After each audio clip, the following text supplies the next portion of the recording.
Hey, what's going on, guys? This is Brad with despitefitness, and today is April 24th. It's a Friday. I'm pretty excited about that. I got my buddy Dan here with me. We're going to get in the garage and get after it. Well, that's actually weird because we're already in the garage. So we're not going to get in the garage. No, we can't get in the garage and after it. We're already in it. We're already in the shit. We can't pull over any further. Yeah, no. We've already pulled over. All right, so today's going to be a bench session. And just to kind of touch on a slightly different subject, or actually to have kind of a focal point and emphasis today, I want to talk and demonstrate the importance of liftoff. Because how you set on your bench from the very, very beginning has an impact on the entire movement. And so we'll talk about some fine points of liftoff, go through and do some demonstration, some examples of the handoff, and some sets and things like that, just so you can kind of see. But I'm a huge fan of liftoffs for the bench press. Some people don't really like them that much. I know that when Dan and I first started training together, he was very accustomed to not having a liftoff and just performing his own pick. But you know, I think that having a liftoff puts you into a more advantageous position than not. And so that's kind of what we're hoping to kind of touch on today, and some talking points and things like that as we go through our training session, to kind of hopefully demonstrate for you the importance of having a liftoff, so that, you know, if you don't use a liftoff right now, maybe it's something that you can start adding in, or have the availability for somebody to help you, or at least you can understand why having a liftoff is so very useful. So that's kind of what I'm hoping to kind of touch on today, and we'll just kind of capture our training and go along and talk on it as we go. So hopefully you'll stick around, and we'll have some finer points of the importance of liftoff for you. So here we go. Yeah. So in talking about bench pressing and liftoffs and things like that, I'm going through my warm-ups right now. So typically with my warm-ups, I don't take liftoffs until I get a little bit higher in the weight. You know, usually over 315 or so. So right here I have 225, and I'm going to do my own pick, but I'm going to kind of talk through it and why I don't like doing it on the heavier weights or the working sets, because I don't feel like I can get into the best position possible. But we'll go ahead and set up, and I'll do the pick myself on this. So in terms of my overall setup, my setup is pretty much always the same, whether I have a liftoff or not. You know, how I choose to kind of present myself before I set the bar, right? But the problem is when I don't have a lift, I have to execute this kind of weird shoulder press when the weight's not in a very optimal position, and for me, it's very, very uncomfortable.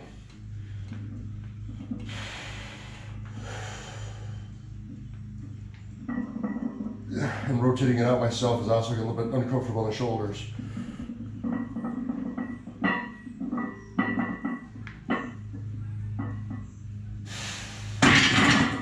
So what I find is, especially with like heavier weight, when you have to do your own pick, a lot of times you can start to, you know, protract the shoulders and get them out of that retracted position.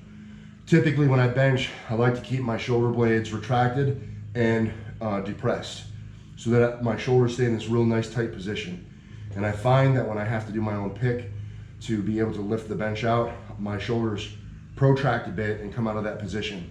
And it's real hard to get that position back once you're under load. So having that lift off, and we'll see in subsequent sets, allows me to keep those shoulders pinched back, retracted and depressed, and then that bar basically gets lifted and rotates out for me. So I don't have to do that rotation, and I don't have to pick it up very much either.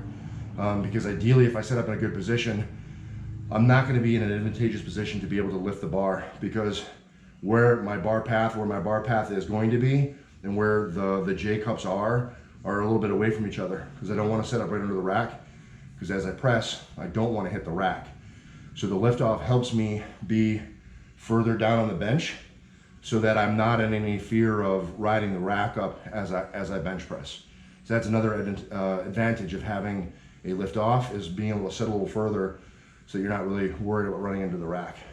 But those are a couple of points of why I enjoy the lift and mechanically kind of what it does by getting that lift off versus not.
We're going to go ahead and close down the video here. The biggest thing is just talking about those liftoffs. I think that liftoff is really important for benching, especially if you want to bench to maximum efficacy. It allows you to keep everything in place. I'm hoping that you guys will see that, that translation of being able to pull everything back and keep everything in place and getting that lift off and being able to maintain the position. And that's really what it is.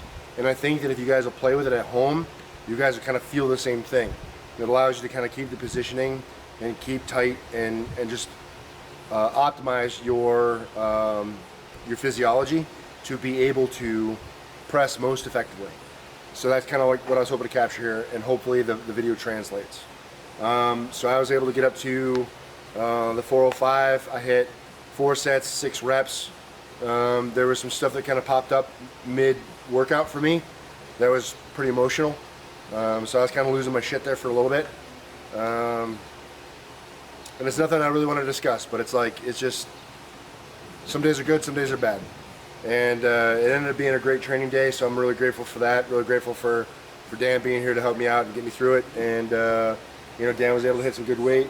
You built up to we said 195. Mm-hmm. You got 2 sets of the 6, which is more than you've ever been able to do, right? At 195, yeah. At 195? Yeah. So, really great training day for him, being able to move the needle on bench for him as well, so that's really awesome. And a broken toe, because he's not careful. But yeah, if you guys have any questions, comments, or concerns, especially about the liftoff, hopefully we've talked about the importance of lift and what it means and what it can do for you positionally. But if you feel like I've left anything out, or you'd like a little bit more detail, or there's something else to discuss on it, just leave me a note. Let me know what you guys think, or if you guys have any questions, and I'll respond. I appreciate you guys continuing to support me in the channel with likes, shares, and subscribes. It means a lot to me. The channel's been growing like crazy, and I really appreciate every one of you. It makes the channel something, and it was never really anything without you guys. So this is nothing without you guys, and so I want to just extend my gratitude for that. If you've seen a video or two and you haven't subscribed, I wish you would. It'd be nice to have you along for the ride for a while. And remember, guys, no matter what it is you think you can't do, like maximize your potential with liftoffs and whatever else. Uh-oh, photo bomb! Train spike. It's my man Z. What a ham. So whatever it is you think you can't do, remember, getting in train to spite. You're either going to find an excuse, you're going to find a way. And I hope that you guys continue to find the way. As my man Z said, you probably didn't hear him. He whispered, but he said train to spite. And I hope that you guys continue to do that. That's it, guys. Thanks for watching. We'll see you in the next one. Peace.